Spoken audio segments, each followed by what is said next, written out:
하나님 말씀은 고린도후서 11장 16절에서 33절 마지막 절까지 우리 같이 한번 교독합니다. 고린도후서 11장 16절부터 33절까지입니다.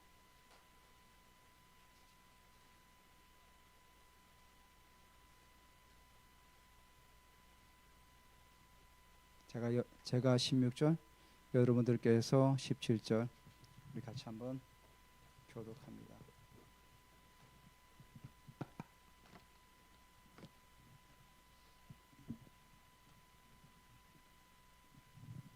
내가 다시 말하노니 누구든지 나를 어리석은 자로 여기지 말라. 만일 그러하더라도 내가 조금 자랑할 수 있도록 어리석은 자로 받으라.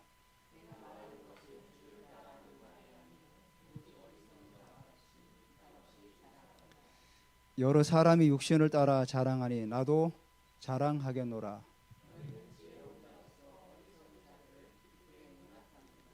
누가 너희를 종으로 삼거나 잡아먹거나 빼앗거나 스스로 높이거나 뺨을 칠지라도 너희가 용납하는구나.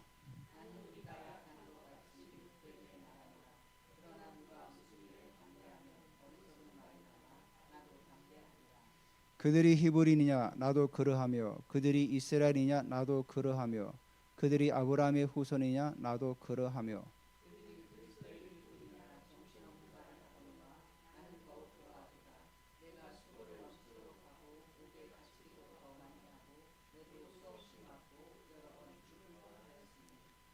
유대인에게 40에 하나 감한매를 5번 맞았으며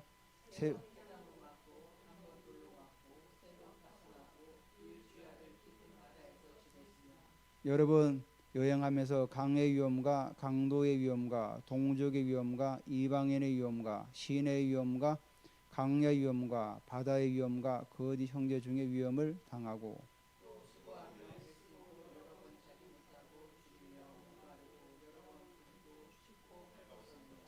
이외 이런 고사하고 아직도 날마다 내 속에 눌린 일이 있으니 곧 모든 교회를 위하여 연매하는 것이라.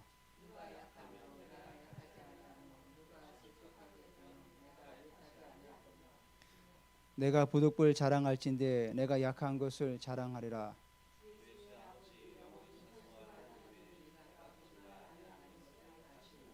다메섹에서 아레다 왕의 고관이 나를 잡으려고 다메섹 성을 지켰으나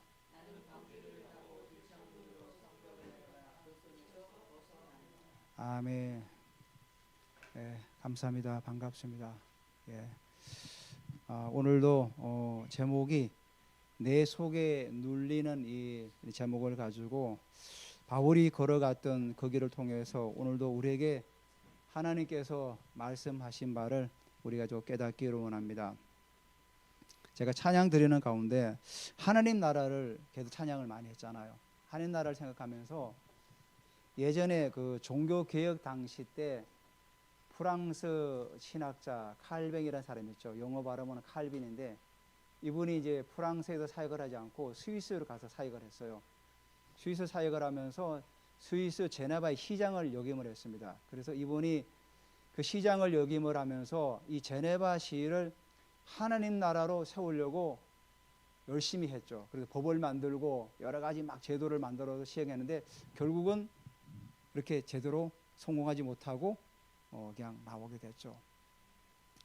제가 학교 다닐 때는 그 이제 강의를 듣고 공부를 하면서 정말 도전은 좋았는데 안 되었구나 이 정도로만 생각했는데 지금 생각해 보니까 하나님 나라는 법으로 정하고 제도를 만든다고 해서 되어지는 게 아니죠. 하나님 나라는 정말로 하나님의 군사들이 그 현장에 들어가서 기도하고 그 현장의 어둠을 꺾고 정말 병든 자를 치유하고 하나님 나라를 선포하고 땅을 밟을 때 하나님 나라가 회복되는 거죠.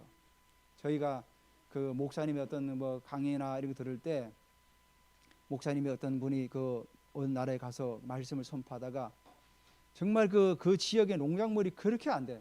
항상 뭐 농사가 안 되고 피폐하고 이런데 그분이 기도하는 가운데 하나님 주신 음성이 이 땅에 피를 너무 많이 흘렸다. 그래도 회개하고 하나님 앞에 나서라. 그래서 모두 회개하고 하고 그 일은 이제 모든 걸 이제 파쇄하고 할 때 다시 곡식을 심었더니 엄청나게 막 자라는 거예요. 그러니까 나중에는 그 나라의 대통령이 이분이 온다니까 나가가지고 마중을 할 정도로. 이게 바로 하나님 나라죠.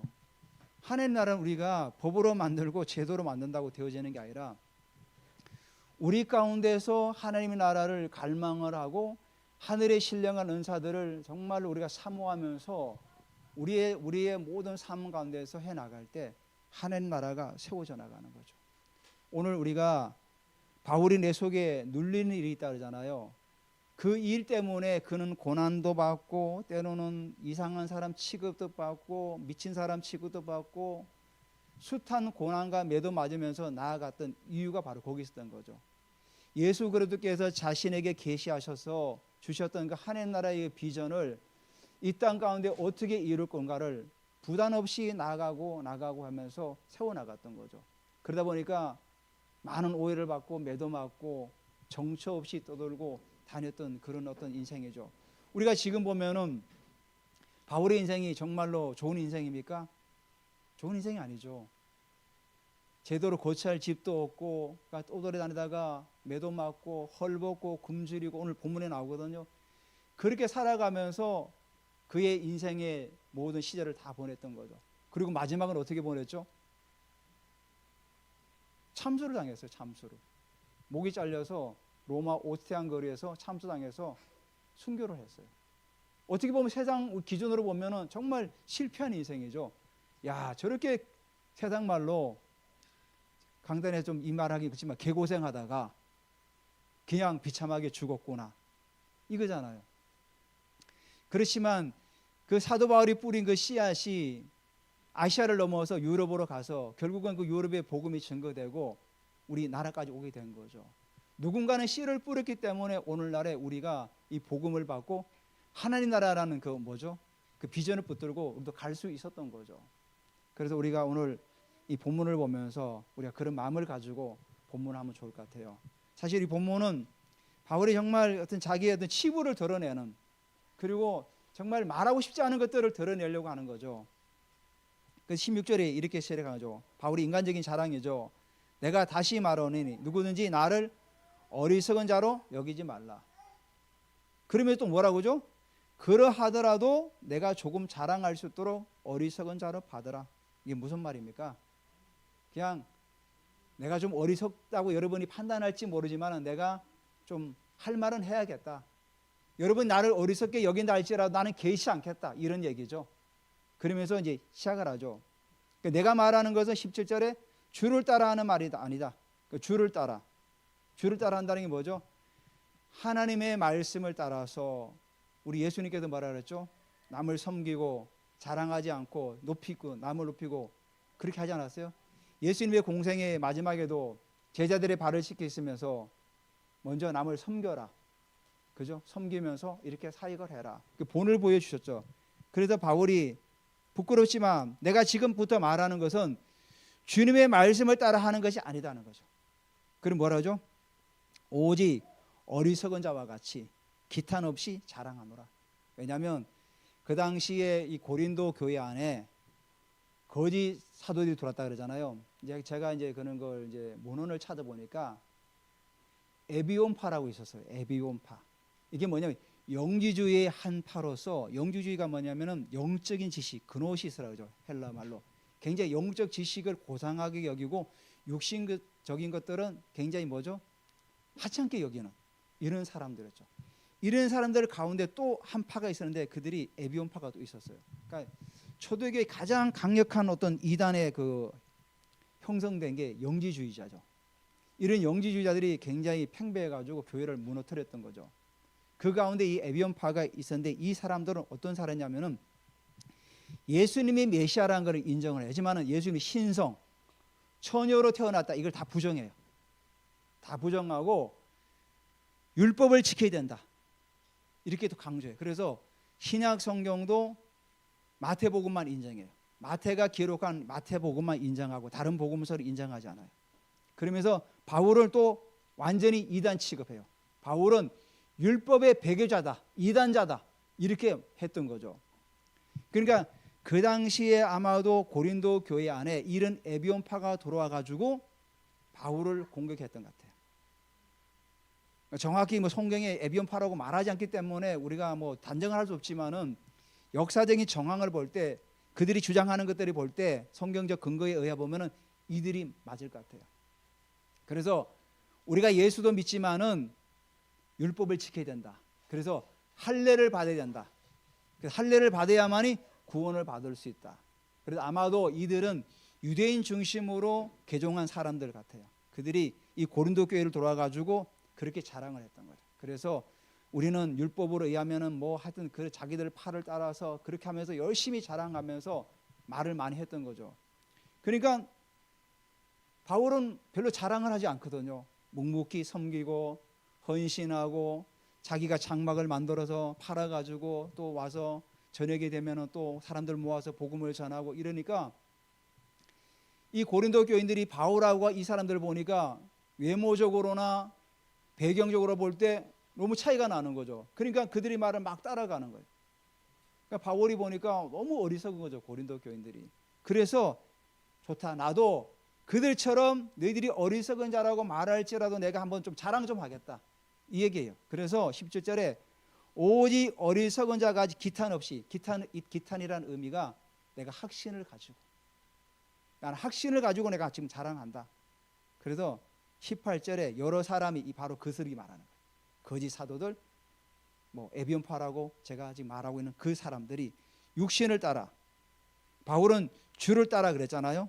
난 주를 따라 하는 말이 아니다. 그래놓고는 18절에 여러 사람들이 그들이 육신을 따라 자랑한다. 육신을 따라하는 게 뭐죠? 세속적이고 물질적이고 인간적인 그런 걸 가지고 자랑하죠. 내가 뭐 서울대를 나와서 내가 뭐 서울의 대기업에 다녀. 그리고 내가 뭐 재정이 뭐 빵빵해. 그래서 내가 뭐 빌딩도 몇 채 갖고 있어. 이런 육신을 따라 그들이 자랑을 했던 거죠. 그들은 뭐 말도 잘하고 외모적으로도 출중하고 우리는 율법을 다 잘 지키고 이스라엘의 어떤 그 좋은 가문에서 뭐 나왔다 뭐 이런 식으로 자랑했겠죠. 그래서 나도 자랑하겠다.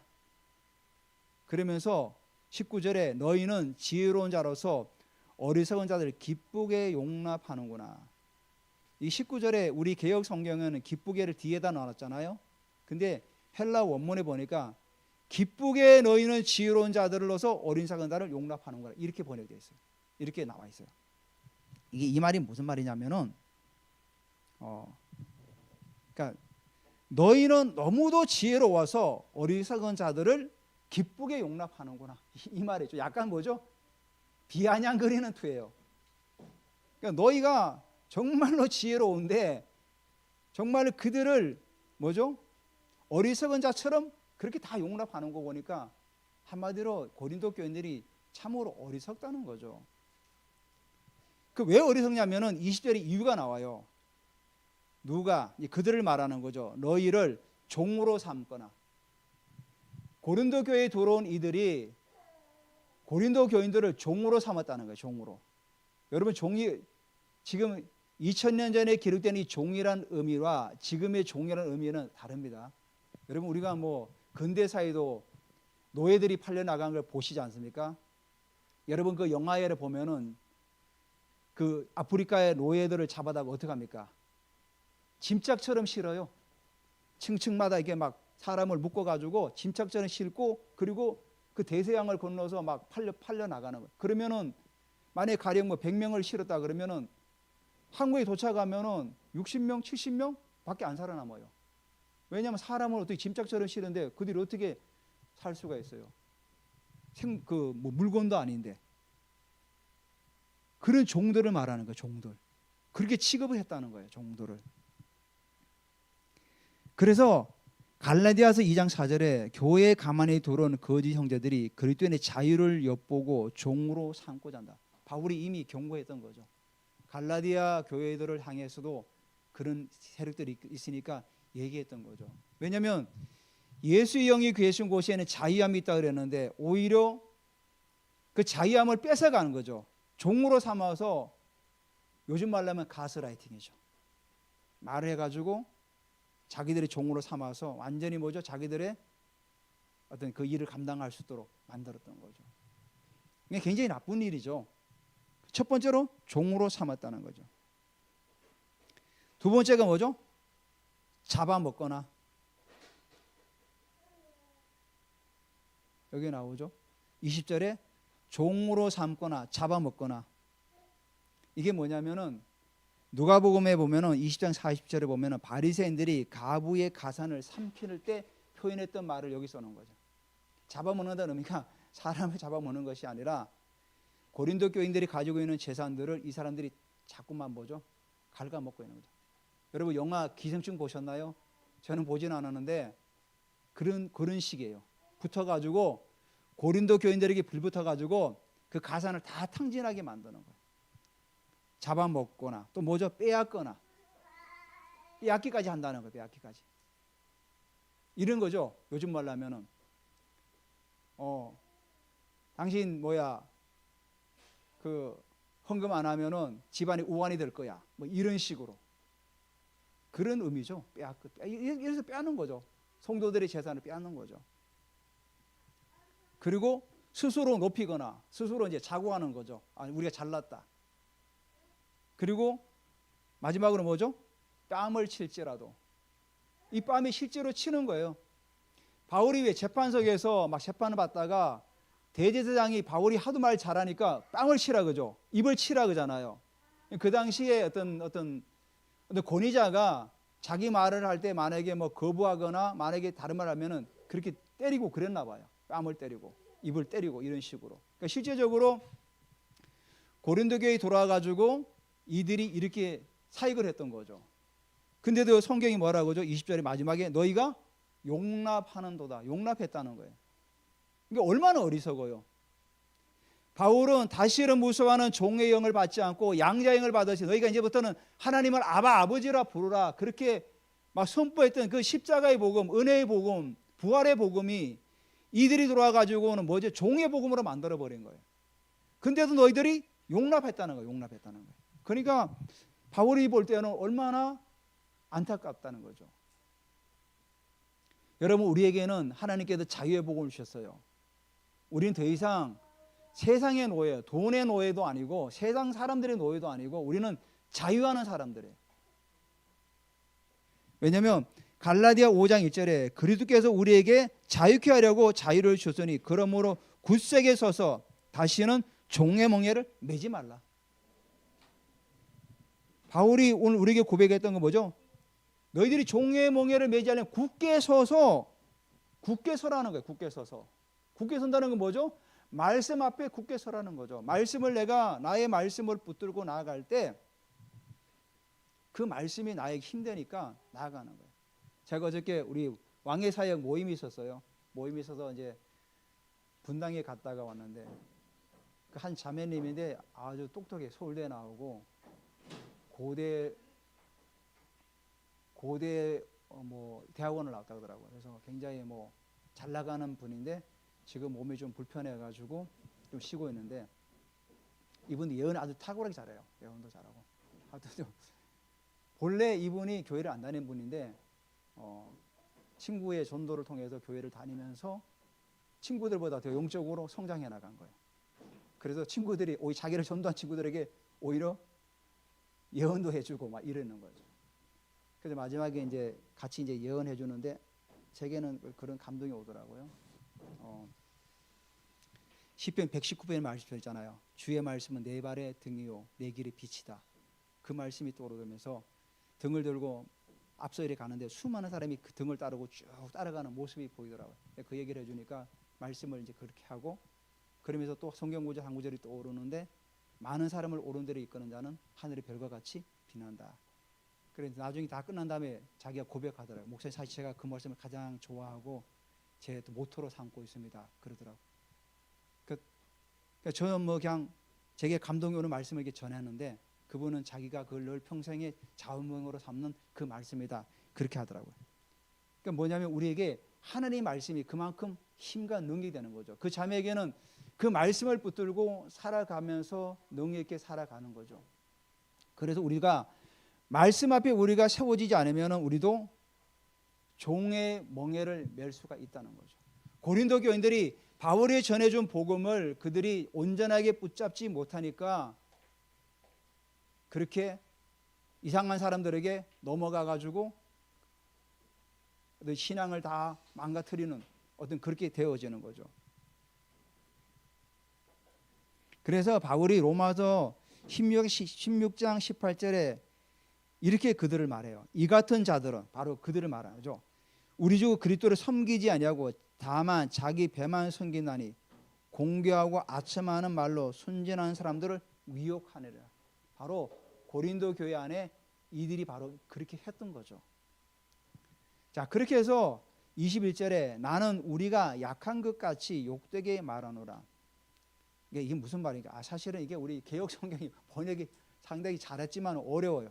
이 말이 뭐냐면은 나는 우리가 약한 것까지 욕되게 말하노라. 이 말이 뭐냐면은 내가 큰 사도들보다 정말로 그들 앞에 서면 나는 부족하다고 다른 사람들이 말한 것처럼 그렇게 왔지만은 사실 그걸 이제 부끄럽지만은 그걸 내 고백한다. 바울은 항상 뭐라 그랬죠? 나는 이단의 개수다. 나는 이단의 개수의 그 우두머리였다. 그리고 사도들을 핍박했고 주를 믿는 사람 핍박했고 항상 나는 뭐라 제일 항상 뭐죠? 자기를 낮췄잖아요. 그러다 보니까 자기를 항상 낮추다 보니까 나의 약한 것이 오히려 그들이 나를 욕하는 어떤 빌미로 삼는 어떤 하나의 방법이 되었던 거죠. 그래서 거짓 사도들이 자신들이 가지고 있는 것들을 가지고 막 자랑할 때 바울은 늘 부족하고 연약하고 성도들 앞에 보면 미안하고 이러니까 늘 그게 하여튼 걸렸던 거죠. 그렇지만은 누가 무슨 일에 담대하면 누가 바로 뭐 그들 대적자들을 말하는 거죠. 그들이 담대하면 어리석은 말이면 나도 그들에게 당당하게 말할 것이다. 같이 어리석은 수준이지만 나도 담대하게 말할 수 있다. 이렇게 말하고 있는 거죠.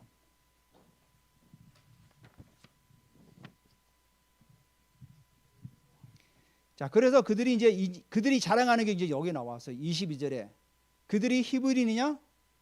나도 그러하며 그들이 이스라엘이냐? 나도 그러하며 그들이 아브라함의 후손이냐? 나도 그러하다. 자, 히브리인이라 하는 말은 혈통적으로 히브리라고 말하는 것도 혈통적으로 그들이 히브리냐? 나도 혈통적으로 히브리다.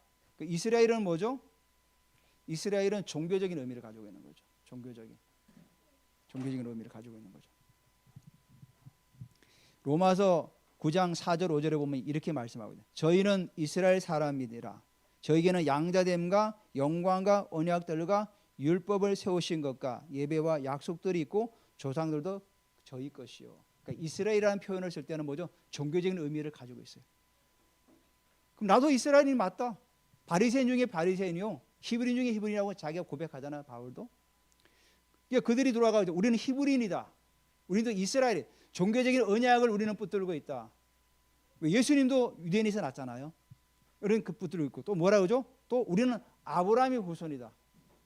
아주 그러니까 이들은 자기들의 족보와 자기들의 혈통과 종교적인 모든 걸 동원해서 자랑했던 거죠.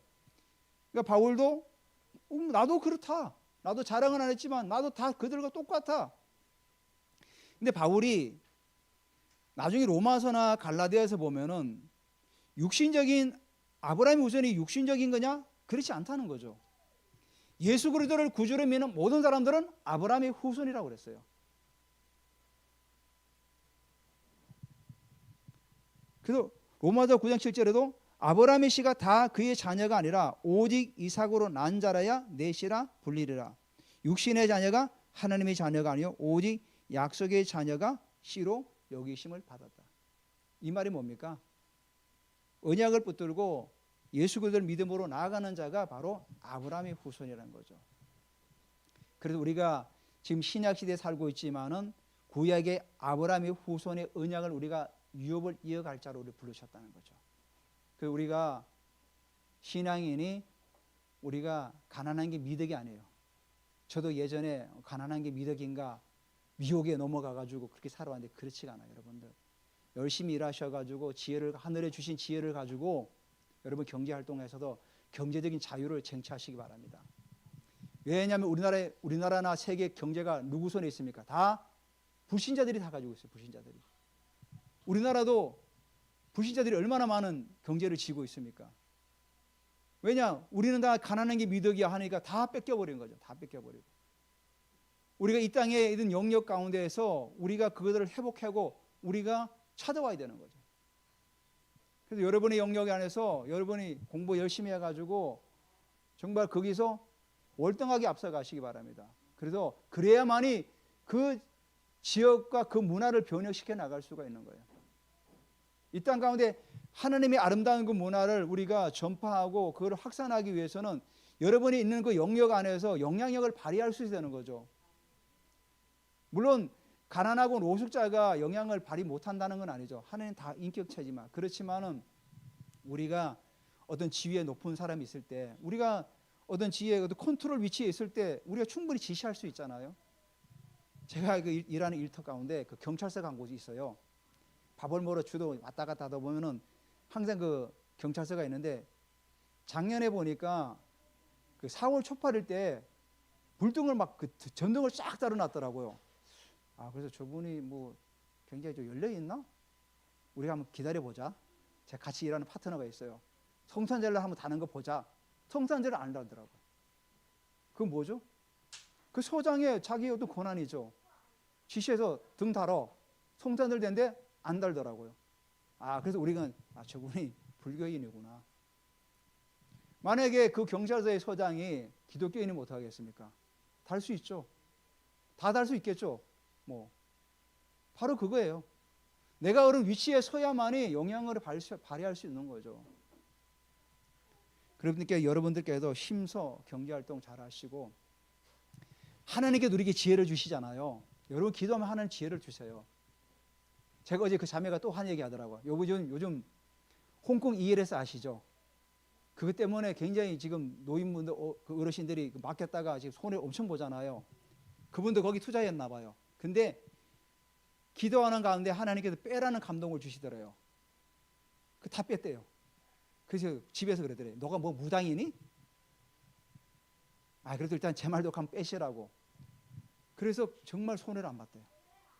엄청나게 지금 손해 보고 있잖아. 지금 거의 뭐 8, 90%까지 막 다 떨어졌잖아요. 그러니까 우리가 항상 어떤 일 할 때 하나님께 구하고 지혜를 구하세요. 지혜를 구할 때 하나님께서 지혜를 주시고 피할 길을 내주신다는 거죠. 자, 두 번째로 이제 바울이 육신적인 어떤 나도 히브리이고 나도 이스라엘인이고 나도 아브라함의 자손이다 하면서 이제는 두 번째 정말 자기가 눌리는 일을 위해서 하는 가지 또 얘기하는 게 뭐냐면은 자랑하는 게 뭐냐면은 나는 고난을 자랑한다. 그들 거짓 사도들 그들 고난 받은 적이 있느냐?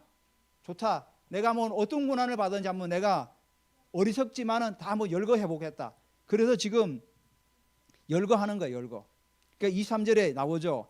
그들이 그리스도 일꾼이냐 정신없는 말을 하거니와. 이 말이 뭐냐면은 거짓 사도들이 정신없는 말을 하는 것이 아니라 미친 말 같지만은 지금 바울이 하는 얘기예요. 그들이 그리스도 일꾼이냐 미친 말 같이 들릴지 모르지만은 내가 지금 하겠다 그 얘기예요. 지금 나도 그러하다. 나도 그리스도 일꾼이다. 내가 수고를 넘치도록 하고 옥에 갇히기도 하고. 옥에 많이 갇혔죠. 빌립보에서 복음 전하다 옥에 갇혔고 예루살렘에 와서 옥에 갇히고 가이사랴도 갇히고 로마에 가서도 갇힌 거나 마찬가지죠. 연금 상태로 있었고. 이제 초대교회 그 클리멘트라는 사람이 자기의 어떤 그 저서에는 7번 감옥에 갇혔다 그렇게 기록하였더라고요. 근데 우리 성경에는 뭐 7번까지는 기록이 안 돼 있잖아요. 성경에는 빌립보, 예루살렘, 가이사라, 로마 뭐 이렇게 4군데 정도밖에 안 나오는데 3번도 감옥에 갇혔다는 거예요. 그리고 옥에 갇히고 더 많이 하고 매도 수없이 맞고 매도 많이 맞았죠. 수없이 맞고 여러 번 죽을 뻔하고 여러 번 죽을 뻔하였고 또 24절에 유대인들에게 40에 하나 감한 매를 5번 맞다. 자, 유대인들은 왜 40대를 정해놓고 때리죠? 신명기 25장 1절 3절에 보면 이렇게 기록되어 있어요. 악인에게 대하여 형이 합당하면 재판장은 그를 엎드리게 하고 그 앞에서 그 죄를 따라 수를 맞추어 때리게 하라. 40대까지는 때리려니와 그것을 넘기지는 못할 것이 만일 그것을 넘겨 매를 지나치게 때리면은 내가 그 형제를 경히 여기는 것이 될까 하노라. 자, 뭐죠? 40대를 이상을 넘어가면은 그 형제를 업신여기고 한찮게 여긴다 이런 거죠. 초대교회 역사가 요세푸스는 자신의 그 어떤 유대 전쟁사 기록에 이렇게 써놨어요. 자유인에게 40대를 때리는 것은 가장 치욕적인 형벌이다. 그런 거예요. 그러니까 보통 사람 자유민이 40대를 맞는다는 것은 자기 어떤 생애에서 가장 치욕적인 어떤 형벌이라는 거죠. 그래서 웬만해서는 40대를 맞지 않는다는 거죠. 그럼 유대인이 왜 또 40에 하나 감한 매를 만나면은 혹시라도 때리다가 실수로 40대를 넘길 수가 있잖아요. 굉장히 그것도 종교적이죠. 그래서 40에 하나 감한 매를 때리는 거예요. 근데 바울은 뭐라고 그랬죠? 5번을 맞아요. 5번을. 왜냐하면 이 사실은 우리나라도 옛날에 곤장이 있었잖아요. 곤장이 이렇게 때리면 사람은 죽습니다. 죽어요. 5번을 맞았는데도 그리고 3번 태장. 이 3번 태장은 막대기, 태장이 막대기라는 거예요. 막대기. 이거는 로마식 매질이에요. 로마식 매질. 한 번 돌에도 맞고. 여러분 이 돌이 뭐 지나가다 이게 돌멩이 한 대 얻어 맞은 게 아니에요. 유대인들은 돌을 가지고 어떻게 하죠? 유대인들의 그 사형 방법이 돌을 던져서 치는 게 사형 방법이에요. 그래서 루스드라에서 복음 전하다가 유대인들이 쫓아와 가지고 바울을 돌로 쳐서 죽이잖아요. 그래서 유대인들이 보고 죽은 줄 알고 성 밖으로 던져 놓잖아요. 근데 하나님 기적적으로 하나님께서 살리셔 가지고 다음 날 또 들어가서 복음을 전하죠. 그때 만난 제자가 바로 디모데잖아요. 그렇게 돌을 맞은 죽을 때까지 맞은 거죠, 사실은. 근데 하나님이 기적적으로 살리신 거죠.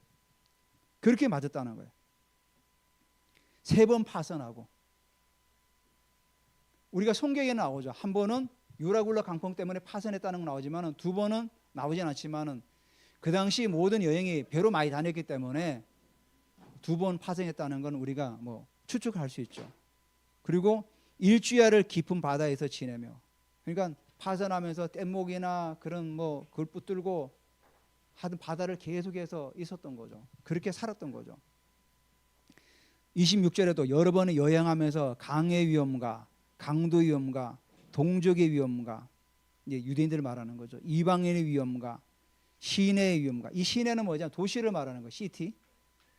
도시 안에서도 위험과 강야의 위험과 바다의 위험과 거짓 형제 중에 위험을 당하고, 여기 위험이 몇 번 나옵니까?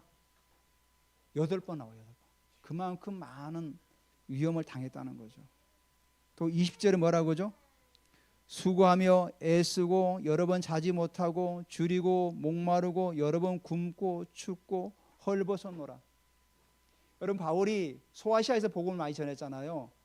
소아시아의 그 앞에 그 섬 있지 않습니까? 그 우리 1차 전도여행 때 거기 갔죠. 그 섬 이름이 뭐였죠? 생각이 안 나는데. 그 섬에 나와가지고 소아시아 해변가에 도착해가지고 소아시아 지역을 전도에 들어가잖아요. 그때 마가가 떠나잖아요. 왜 떠나는지 아십니까? 타우루스 산맥이라고 3,000, 4,000 되는 고지가 있어요. 엄청나게 험해요. 그러니까 마가가 볼 때는 도저히 자기는 갈 수가 없었던 거죠. 근데 바울은 거기를 건너서 소아시아 지역으로 넘어가는 거죠. 여러분 지금 같으면 차로 다니지만은 그 당시 차가 있습니까? 다 걸어서 가는 거죠. 그러니까 강도의 위험이 있는 거죠. 지금도 그 터키 그쪽으로 여행하는 분들이 그 가는데 엄청나게 멀미한대요. 하도 산이 높아가지고. 지금도 여행하는 분들도 그런 얘기 하시대. 그 타우루스 산맥으로 지나갈 때는 멀미하고 난리가 아니래요.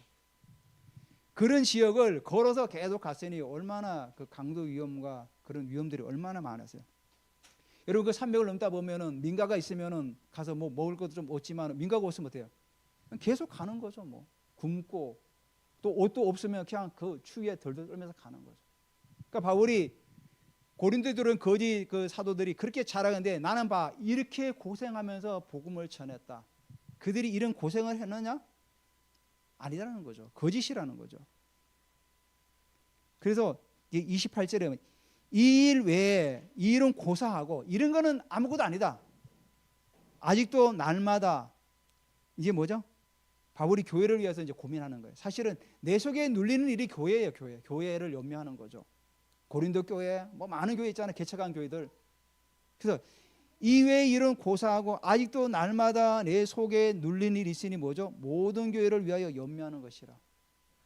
바울이 뭐라 그러죠? 여기 28절에 날마다. 바울이 날마다 교회를 위해서 연명하고 걱정하고 이렇게 살아왔다는 거예요. 하루만 있는 것이 아니라. 그러니까 바울의 생애는 뭐죠? 항상 교회를 연명하고 교회를 어떻게 하면 세워나갈까? 어떻게 하면 교인들을 잘 세울까? 이 생각으로 늘 살아가던. 그래서 그 수많은 고난과 역경 속에서도 개의치 않고 넘어왔던 거죠. 우리가 정말로 하나님 나라를 위해서 이렇게 살 수 있습니까? 정말 쉽지 않죠. 오늘날 이렇게 교통이 발달된 이 시대도 그렇지 않죠. 근데 바울은 내 속에 눌린 일이 교회를 위해서 이 모든 걸 다 감당하고 지금까지 왔다는 거죠. 그러면서 교회를 위해서 29절에 이제 성도들을 말하는 거예요. 여기서 누가 약하면 내가 약하지 아니하냐. 그러니까 누가 정말로 막 힘들고 약하면은 내가 또 가서 같이 붙들고 같이 마음을 같이 하면서 그렇게 했다는 거죠. 그러니까 누가 또 실족하면 가서 또 세워주고 용기를 주고 막 이렇게 하고 이렇게 하면서 성도들을 세워나갔다는 거예요. 30절에 그죠? 그래서 내가 부득불 자랑할진대 내가 약한 것을 자랑하리라. 바울이 마지막으로 또 자랑할 게 있대요. 근데 뭐냐? 이제는 정말 내가 약한 걸 자랑하겠다. 31절에 주 예수의 아버지 영원히 찬송할 하나님이 내가 거짓말 아니하는 것을 아시니라. 나는 하나님 앞에 거짓말 안 하는 걸 하나님께 맹세할 수 있다. 그러면서 얘기하는 거죠. 뭐라고 하냐? 32절에 다메섹에서 복음을 전하다가 아레다 왕의 고관이 나를 잡으려고 다메섹을 지켰다. 그러니까 아레다 왕이라는 게 뭐냐면은 다메섹을 지키는 왕의 호칭이에요. 여러분 우리가 애굽의 왕을 뭐라고 그러죠? 바로라 그러죠. 파라오. 우리 성경엔 바로라 그러죠. 이 바로 다메섹도 아레다라 그래요. 아레다 왕이라 그래요. 아레다 왕. 아레다 왕의 고관이 나를 잡으려고 다메섹을 지켰는데 나는 어떻게 하죠? 강주리를 타고 덜창문. 이 덜창문 원어에 보면 구멍을 말해요. 구멍으로 성벽을 내려가 그 손에서 벗어났다는 거예요. 이 부분은 뭐죠? 바울은 12장에 가면은 자기는 막 3층 올라간다고 그래요. 막 환상을 보고 막 그런 사람인데 자기 가장 그 연약한 부분을 지금 얘기하는 거예요. 야, 내가 그렇게 고난과 수많은 매를 맞았지만 나의 부끄러움을 지금 말한다. 덜창문으로 강주리 음식을 끌어올릴 때 쓰는 그런 거죠. 그 강주리로 자기가 타고 도망을 했다는 거예요.